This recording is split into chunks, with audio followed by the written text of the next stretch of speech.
Welcome back to 4th Down and D. I am your host, D. Capri, and it is the first recording after a Saints victory, and I am excited. We'll take it. It's better than losing, but I mean, we depended on somebody else's assness to win. We'll take it. We'll take it. We just got the victory. What was the score? Like 3-2. It was. Hey, yo, we don't be like no. Just get on this bitch talking. It was 21-18. 21-18 was the final score. Yes, it was 21-18 because he missed the extra point. It was the absolute worst victory we've ever received in our entire life. I didn't know victories could be that bad, but that victory was horrible. That was a horrible victory. Hey, shout out to my Twitter timeline though. Y'all keep me entertained. And yeah, I agree with y'all. Dennis Allen can get the fuck up out of here. I'm sick of that nigga. I'm tired. Defense played well, but I don't say like it wasn't their fault. They went dude, the defense that he called at the end was just horrible. He always it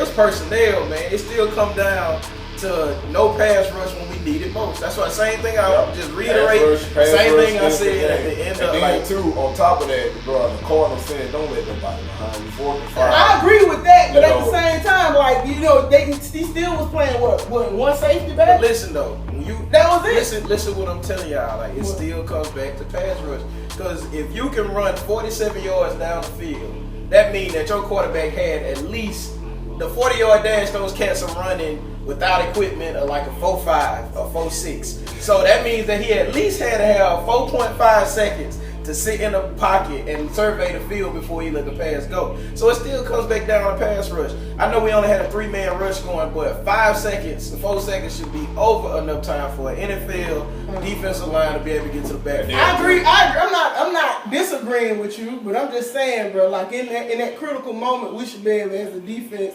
you should have a scheme, make sure everybody knows. It always seems like in critical moments, our defense never comes through. It's always like something that happens, and it just comes down to coaching. Well, that's perception. I mean, like I said, the thing about it was it was 4th and 5. I mean, once again, we played better as a defense as a whole this game. Tyrod Taylor he's not the caliber quarterback that we're going to face on a week-to-week basis. I mean, he's very limited in his passes downfield, but still at the same time, it was much better defense. But my only problem was, during that critical moment, at 4th and 5, all you got to do is just don't let nobody get behind him, and we up by a touchdown. I mean, we up by 6 points, so a field goal is not going to win it. So therefore, you don't care if they catch pass 18, 19 yards down the field at that moment. You don't care about that.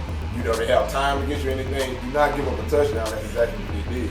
So, like I'm saying, I don't think it was actually the defensive coordinator. It was just bad play by the players. And I'm going to say like our linebackers played well today. Mario Davis, he came and played a hell of a game. He did a great job against the run. Yes, he did. They did a great job against the run. Let's change the subject a little bit.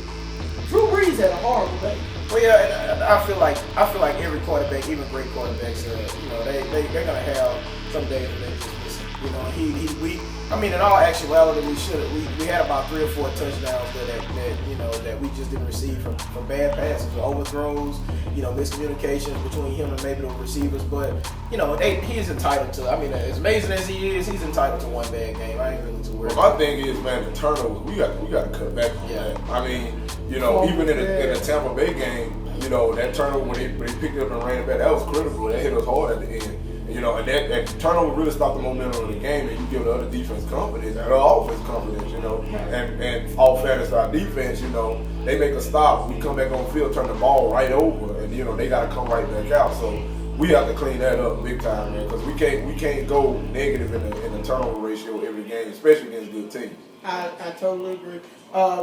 Drew Brees, I think in history, Drew Brees' lowest completion percentage is always against the Cleveland Browns. Always against the Cleveland Browns. I don't know if they have his number yet.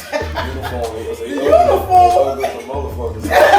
Every time I get this, you see him, he just throw them off. Hey, shout out to the Browns fans though. Y'all dedicated to them all. Yeah, y'all hanging up, man. Y'all hanging up. It ain't been no easy. It ain't gonna be easy ride for y'all, man. Y'all hanging up. Hanging up. Dog pound, y'all hanging up, man. It's tough. We know how it is. You know how it is. It's tough down there, man. I think my big concern about this game is the fact that it was at home. And we looked the way that we looked at home. We usually in both games, you know, like we usually in the dome are firing on all cylinders, man. We don't have to worry about inclement weather. We don't have to worry about any of that type of stuff. Will Lutz missing field goals, like that type of stuff. We just don't do inside of the dome. So that's the only thing that really kind of stands out to me is that, you know, every team has bad down games, but you know, this one it kind of scares me a lot because it was inside of the dome. We usually, like I said, rocking and rolling, especially against a subpar team like Cleveland, which the defense has upgraded a lot. I gotta give a lot of respect to the Browns defense. And Drew, that's a good point. And it's not that, you know, when you could tell when it's a defensive battle, right? For as you just going up against a good defense. But for, you know, it was a lot of mistakes on our offense. Mm-hmm. You know, like I said, the missed pass to Ben Watson, he missed Ted again twice. He missed Ted again twice, you know. So, you know, it was a lot of missed opportunities. Like I said, the turnovers. Now, you know, just going 3 and out is going to happen against NFL defenses. But like I said, today the offense just wasn't quite there. It just wasn't clicking, you know, like they were last week. You know, so who do y'all give? Okay, so who do y'all give players that got what? I tell you this before we go on. Alvin Kamara. I was just. Forget Drew Brees. If he was to ever go down, we are done. That's true. He has become the most important player on the field. I totally agree. He getting close. He getting close. You don't think? No, Drew Brees is definitely still I'm trying to tell you, man. Man, look, that Drew Brees. Average, mediocre quarterback can dump the ball off the field the whole game. Drew Brees touched the ball every single snap, and that's what keeps us in the majority of our games. Now, don't get me wrong, he right there. He number 2. You know, but I don't think he's quite yet surpassed the importance of having Drew Brees at under center, you know, taking snaps. Tell you what, he had an alien-like game today. He was good. Shout out to Taysom Hill too. Shout out to Taysom Hill. Keep him back there. Let him keep returning. Returning kickoff. Hey, let him keep returning. That's a psycho, man. That guy's a psycho. That guy's a psycho. I'm telling you, and they need to start letting him run out routes and stuff sooner or later. Hey, let's see what he can do. Work him in the right receiver. Let's see what he can do. He too great of an athlete, really, to keep him on the field. You gotta keep him on the field. I totally agree. Big. I didn't agree with that little gadget play though. I'm glad he got screwed up. I'm glad they called it. Greg Williams called a timeout on that 3rd down and 4, I think it was. 3rd and 2. When they threw Taysom Hill back that quarterback. I'm glad that got screwed. I hate when NFL coaches do that type of stuff. Like this is professional football here, man. We're not in college. We're not in high school where, you know, this 2 quarterback system. You have a Hall of Fame quarterback, man. Look, hand the ball off or throw it. So you said no RPO. No, we don't. I mean, run pass option is fine with, you know, your Hall of Fame quarterback back there. But they tried to win it with Breeze last year like twice. He got blew up both times. Well, stop running it. That's my thing.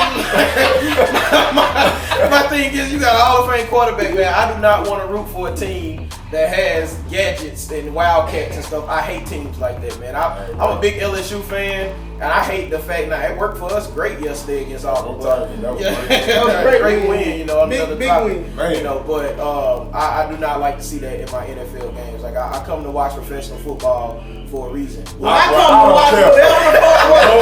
I come to watch whatever. I don't care. That's what I come for. It worked. Hey, he ran the run pass option in the first game Tampa. It was sick. Keep running that ball. Hey, I don't care what happens. As long as we put points on the board. I'm a purist though, man. I like to see. I want to see. And just like they came back and did, they handed it off. Alvin Kamara picked up 5 instead of 2. It was great. If it worked, I'm for it. I am for it. Whatever works. But yeah, all in all, you know, a W is a W. A win is a win. At least we 1-1, not 0-2. There we go. We'll make corrections off a win. Yeah, I'd rather that anyway. Coming up. Oh yeah. It is Falcons Hate Week. I hate you, motherfucker. I hate you, nigga. And I'll be seeing y'all in the comments too, man. Yeah, I'll be seeing y'all down there. I ain't had the time to pay y'all no attention yet because I was going back and forth. it wasn't Falcon Hate Week just yet. So Oh, it's here. yeah, It's we looking here. for y'all. Y'all It come is in the here. comment. It is They here. got a big win today, which we didn't care who won that game. Yeah, they got. I mean, it don't matter. Like, so right now it's Tampa 2-0. Everybody else 1-1, right? Yeah, 1-1. 1-1. It's a tight race in the NFC South. Yeah, man. I told you, man, Fitzpatrick to be here. The big Fitz magic, Oh man, winning Fitz Philly, magic. man, It's still all in all. down there. Fitz magic. Fitz So magic. I really don't feel that bad now after that loss. I do. After that loss, we talk, man. At least we know the offense is the real deal. Right. That's what I'm saying. It wasn't a fluke. Them boys really playing out there, man. But I do want to say we hope for a speedy recovery for Devontae Freeman. Like, we hate the Falcons, man, but I do want to play out with y'all best. I do. That's just me. That's I don't just me. hope for shit. I want I to hope play. for a victory. That's it. I don't care about y'all team. All y'all injuries, I don't care about Hey, y'all. though, I do want Julio to keep balling, though. I need my fantasy points. That's not against us. It's not against us, though. I ain't gonna start you this week. So don't worry about balling, but everything after that, Julio, you just keep on doing. Man, I do. I hope for. I like beating teams because it tells me if we're ready to play in the playoffs or not. If we can beat teams at their best right now, it makes me feel a whole lot better whenever we in the playoffs. The win is a win, but like I want him to come back and I want him to be healthy. You know, so hopefully speedy recovery back in. On the other side, though, we going there. It's gonna be a tough. It's gonna be a tough game. It's not, and nothing gonna be no walkthrough. I'll tell you that much. So we gotta be on our P's, Q's, X's, and O's too. Yeah. All right, y'all. So hopefully y'all enjoyed this reaction video. I will be back this week covering, reviewing this game and looking forward to that Falcons game. We hope you enjoyed this episode. 4th Down and D. I'm D Capri. That's Duke. That's